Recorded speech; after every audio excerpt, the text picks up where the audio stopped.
ವೀಕ್ಷಣೆಗಳಿಗಾಗಿ ಒಂದು YouTube channel ತನಿಖಾಧಿಕಾರಿಯಂತೆ ವರ್ತಿಸಿ ಈಗಾಗಲೇ ಮಗನನ್ನು ಕಳೆದುಕೊಂಡ ಕುಟುಂಬಕ್ಕೆ ಇನ್ನಷ್ಟು ನೋವುಂಟು ಮಾಡಿದರೆ ಏನಾಗುತ್ತದೆ?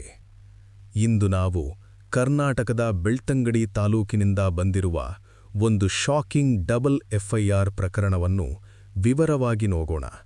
ಇಲ್ಲಿ ಅಜಾಗರೂಕ ಇಂಟರ್ನೆಟ್ ಊಹಾಪೋಹಗಳು ಕಾನೂನು ಅಪರಾಧದ ಮಟ್ಟಿಗೆ ತಲುಪಿವೆ.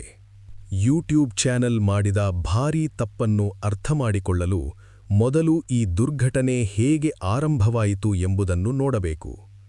2026 ಜನವರಿ 14ರಂದು ಸುಬ್ರಹ್ಮಣ್ಯ ನಾಯಕ್ ಎಂಬವರು ಬೆಳ್ತಂಗಡಿ ಪೊಲೀಸ್ ಠಾಣೆಯಲ್ಲಿ ಎಫ್ಐಆರ್ ದಾಖಲಿಸಿದರು. ಅವರ 14 ವರ್ಷದ ಮಗ ಸುಮಂತ್ 9ನೇ ತರಗತಿ ವಿದ್ಯಾರ್ಥಿ ಆ ದಿನ ಬೆಳಿಗ್ಗೆ ಕಾಣೆಯಾಗಿದ್ದನು. ಬೆಳಿಗ್ಗೆ ಸುಮಾರು 5 ಗಂಟೆಗೆ ಸ್ಥಳೀಯ ನಾಲಾ ದುರ್ಗಾಪರಮೇಶ್ವರಿ ದೇವಸ್ಥಾನದಲ್ಲಿ ಧನು ಪೂಜೆಗೆ ಹೋಗುವುದಾಗಿ ಮನೆ ಬಿಟ್ಟು ಹೊರಟಿದ್ದ ಸುಮಂತ್ ಮರಳಿ ಮನೆಗೆ ಬಂದಿಲ್ಲ. ದುರದೃಷ್ಟವಶಾತ್ ನಂತರ ಸುಮಂತ್ ಸಮೀಪದ ಕೆರೆಯಲ್ಲಿ ಮೃತದೇಹವಾಗಿ ಪತ್ತೆಯಾದನು. ಅವನ ತಲೆಗೆ ಗಂಭೀರ ಗಾಯಗಳಿದ್ದವು. ಅವನನ್ನು ನೀರಿಗೆ ಎಸೆದ ಮೊದಲು ಯಾವ ಆಯುಧದಿಂದ ಹೊಡೆದಿದ್ದಾರೆ ಎಂಬುದನ್ನು ತಿಳಿಯಲು ಪೊಲೀಸರು ಪೋಸ್ಟ್ಮಾರ್ಟಂ ಮತ್ತು ಫಾರೆನ್ಸಿಕ್ ವರದಿಗಳನ್ನು ಕಾಯುತ್ತಾ ಈ ಪ್ರಕರಣದಲ್ಲಿ ಹಸ್ತಕ್ಷೇಪ ಮಾಡಿ ಅತ್ಯಂತ ವಿವಾದಾತ್ಮಕವಾದ ಒಂದು ವಿಡಿಯೋವನ್ನು ಮಾಡಿತು. ವಾಸ್ತವಗಳನ್ನು ವರದಿ ಮಾಡುವ ಬದಲು ಅವರು ಅಪಾಯಕಾರಿ ಹೋಲಿಕೆಗಳನ್ನು ಮಾಡಲು ಆರಂಭಿಸಿದರು.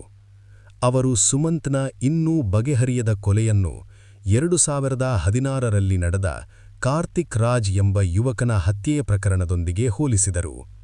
ಆ ಹಳೆಯ ಪ್ರಕರಣದಲ್ಲಿ ಬೆಳಗಿನ ಜಾಗಿಂಗ್ ವೇಳೆ ಕಾರ್ತಿಕ್ ಕೊಲೆಯಾದನು ಮತ್ತು ನಂತರ ಅವನ ಅಕ್ಕ ತನ್ನ ಪ್ರೇಮಿಯ ಮೂಲಕ ಅವನನ್ನು ಕೊಲೆ ಮಾಡಿಸಿದ್ದಳು ಎಂಬ ಸತ್ಯ ಹೊರಬಂದಿತ್ತು.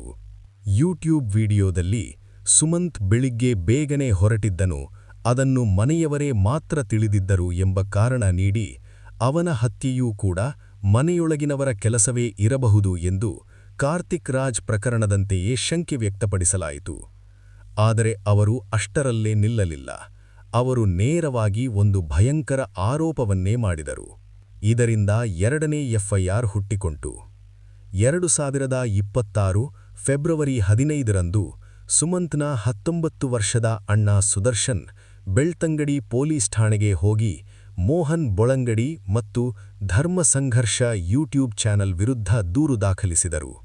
ಸುದರ್ಶನ್ನ ಎಫ್ಐಆರ್ ಪ್ರಕಾರ ಆ ಯೂಟ್ಯೂಬ್ ಚಾನೆಲ್ ಸಂಪೂರ್ಣ ಆಧಾರ ರಹಿತ ಮತ್ತು ಅಸಹ್ಯಕರವಾದ ಕಥೆಯನ್ನು ಕಟ್ಟಿಕೊಟ್ಟಿತ್ತು. ವಿಡಿಯೋದಲ್ಲಿ ಸುದರ್ಶನ್ ರಾತ್ರಿ 2 ಗಂಟೆ 30 ನಿಮಿಷದವರೆಗೆ ಒಬ್ಬ ಹುಡುಗಿಯೊಂದಿಗೆ ವಿಡಿಯೋ ಕಾಲ್ನಲ್ಲಿದ್ದನು ಮತ್ತು ಅವನ ತಮ್ಮ ಸುಮಂತ್ ಅವರು ಇಬ್ಬರೂ ಒಟ್ಟಿಗೆ ಮಲಗಿರುವುದನ್ನು ಕಂಡನು ಎಂದು ಸುಳ್ಳು ಹೇಳಲಾಯಿತು. ಇನ್ನು ಮುಂದೆ ಹೋಗಿ ಈ ವಿಷಯ ಮನೆಗೆ ತಿಳಿದರೆ ತನ್ನ ರಹಸ್ಯ ಬಯಲಾಗುತ್ತದೆ ಎಂಬ ಭಯದಿಂದ ಸುದರ್ಶನ್ ತನ್ನದೇ 14 ವರ್ಷದ ತಮ್ಮನನ್ನು ಕೊಲೆ ಮಾಡಿದನು ಎಂದು ನೇರ ಆರೋಪ ಮಾಡಲಾಯಿತು. ಸುದರ್ಶನ್ ಎಫ್ಐಆರ್ನಲ್ಲಿ ಇದು ಸಂಪೂರ್ಣ ಸುಳ್ಳು ಮತ್ತು ಕೇವಲ ಅವನ ಮಾನಹಾನಿಗಾಗಿ ಹಾಗೂ ವದಂತಿ ಹರಡಲು ರಚಿಸಲಾದ ಕಥೆಯೆಂದು ಹೇಳಿದ್ದಾರೆ. ಮೂಲ ಕೊಲೆ ತನಿಖೆ ಇನ್ನೂ ನಡೆಯುತ್ತಿರುವ ಸಮಯದಲ್ಲೇ ಈ ನಕಲಿ ಕಥೆಯನ್ನು ಪ್ರಸಾರ ಮಾಡಲಾಗಿದೆ. ಪೊಲೀಸರು ಇದನ್ನು ಗಂಭೀರವಾಗಿ ಪರಿಗಣಿಸಿ ಭಾರತೀಯ ನ್ಯಾಯ ಸಂಹಿತೆ ಸೆಕ್ಷನ್ 353(2) ಅಡಿಯಲ್ಲಿ ಸುಳ್ಳು ಮಾಹಿತಿ ಪ್ರಕಟಿಸಿದ ಆರೋಪದಲ್ಲಿ ಎಫ್ಐಆರ್ ದಾಖಲಿಸಿದ್ದಾರೆ. ಬಿಎನ್ಎಸ್ ಸೆಕ್ಷನ್ 353(2) ಅಡಿಯಲ್ಲಿ ಅಪರಾಧ ಸಾಬೀತಾದರೆ 7 ವರ್ಷಗಳವರೆಗೆ ಜೈಲು ಅಥವಾ ದಂಡ ಅಥವಾ ಎರಡೂ ಶಿಕ್ಷೆ ವಿಧಿಸಬಹುದು. ಈ ಪ್ರಕರಣ ಎಲ್ಲಾ ಕಂಟೆಂಟ್ ಕ್ರಿಯೇಟರ್ಗಳಿಗೆ ಒಂದು ದೊಡ್ಡ ಎಚ್ಚರಿಕೆಯಾಗಿದೆ. ಟ್ರೂ ಕ್ರೈಮ್ ಅನಾಲಿಸಿಸ್ ಮತ್ತು ಕ್ರಿಮಿನಲ್ ಮಾನಹಾನಿಯ ನಡುವೆ ಗಡಿ ತುಂಬಾ ಸೂಕ್ಷ್ಮವಾಗಿದೆ. ಧರ್ಮ ಸಂಘರ್ಷ ಚಾನೆಲ್ ಒಂದು ದುಃಖಿತ ಕುಟುಂಬದ ನೋವನ್ನು ಬಳಸಿಕೊಂಡು ತಡರಾತ್ರಿ ವಿಡಿಯೋ ಕಾಲ್ನ ಬಗ್ಗೆ ಕಲ್ಪಿತ ಕಥೆಯನ್ನು ನಿರ್ಮಿಸಿ ಸಾರ್ವಜನಿಕವಾಗಿ ಹರಡಿದೆ. ಇದರಿಂದ ಒಂದು ಕಡೆ ಕುಟುಂಬ 14 ವರ್ಷದ ಮಗನ ಸಾವಿನ ನೋವನ್ನು ಅನುಭವಿಸುತ್ತಿರುವಾಗ ಮತ್ತೊಂದು ಕಡೆ ಆನ್ಲೈನ್ನಲ್ಲಿ ಹರಡುವ ದುರುದ್ದೇಶಪೂರ್ಣ ವದಂತಿಗಳನ್ನು ಎದುರಿಸಬೇಕಾಗಿದೆ.